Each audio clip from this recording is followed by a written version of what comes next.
Welcome back, everyone. We have an important topic to chat about today, summer learning loss. It's a common problem that many families face this time of year. When children are out for summer break, their minds aren't being stimulated as much as they are when they're in school. So joining us this morning to share more is school counselor Dana Sheridan. She's from the Village School. We're so happy to have you here today. Thank you. Thanks for having me. Such an important topic. Absolutely. I'm a parent. I know everyone, a lot of folks in Houston can relate. We're here in the summer break, but we know that this can impact kiddos, right? So tell us about summer learning loss and how this affects our children. Yeah, well, it affects every age. I mean, especially the elementary age, but it's just basically a regression of skills, you know, not only academic, but social skills as well, because you have, summer's long.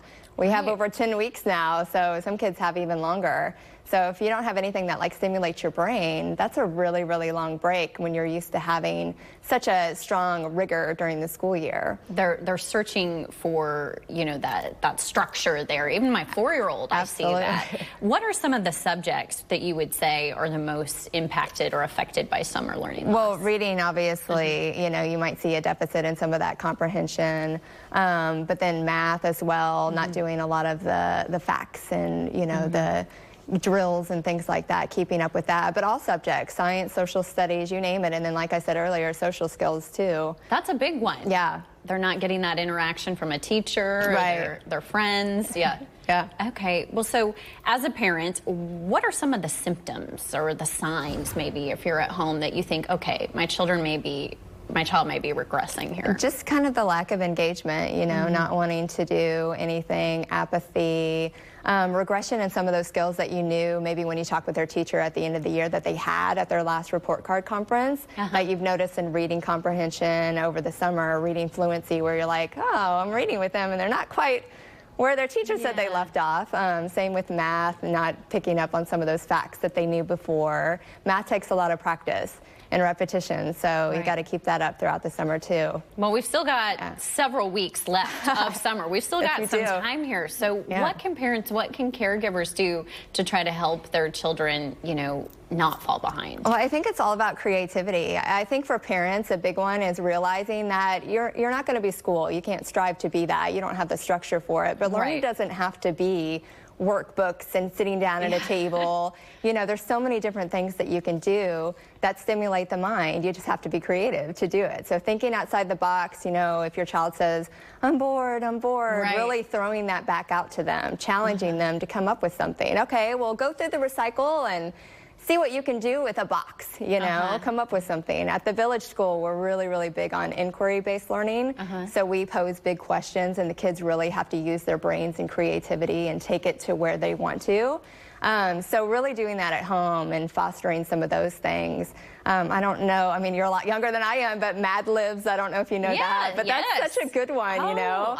Instead of them getting on a screen or the tablet, like, have them fill out the old school Libs, and they're working on vocabulary, they're working on adjectives, adverbs, and then they can go do that by themselves while you're still, as a parent, needing to do what you need to do. Like taking notes. Yeah, and then they come back and they can present it to you and read it, and they're getting that interaction from you afterwards, but you still get a little bit of that separation if you need to get what you need to get done as well. So I really like that you're bringing up examples too where you can kind of strike the balance between work and fun, right? Because they're still kids. And how would you kind of challenge parents or encourage us, I guess, if we're looking for ways to balance both? I think just getting out into the community, you know, taking a nature walk. We're lucky. We've got a lot of parks. Yes, it's hot out, but you can find times of the day where you can go on nature walks and talk about biology. You know, you can go on educational field trips, traveling, just any of those little things. They're learning. They're not in a workbook, but they're learning everything as they observe. So museums, we have a lot of museums in Houston. So just, again, being creative, thinking outside the box, and having them come up with what they're going to occupy their time with. I think is important. Would you suggest this is something, that we plan out in advance, or do you see where the day leads you? I think it's kind of a catch-22. I think you need to have some things planned. You need to have some structure, but not every day. I mean, boredom is great. I mean, it sounds weird, right? Yeah. But boredom sparks creativity. So again, if they're on board, I know that's the worst thing we want to hear as a parent, but you have to really throw it back at them, okay? Well, if you're bored, it means you're boring, and kids don't like to be told they're boring. No. Oh, so then they'll be like, okay, you have your brain everywhere you go. So if you're in the grocery store and they don't have anything to do, you've got your brain. Okay, well, how can we make it a little scavenger hunt, or how can we make it a game? There's so many. You can work on math in the grocery store. You'd be surprised at how many kids don't know how to pay for things. They'll go up and that's a good point. They'll buy a toy and like hand the 20 to the cashier and walk off, and you're like, whoa, like you've got to wait for your change. There's a lot of life skills I feel like that you can work on, which is some of the daily like chores that you have to do as an adult. So just trying to incorporate your child, let them be a part of it with you. For sure. What about the social interaction portion of it? What would you encourage? Just a lot of play dates and a lot of role playing and things like that. If you can't have another human. I think movies are really great outlets, so having that remote control where you can be watching a scene and pause it and really go through, what do you think they were thinking? How were they feeling when that happened? What would you do differently?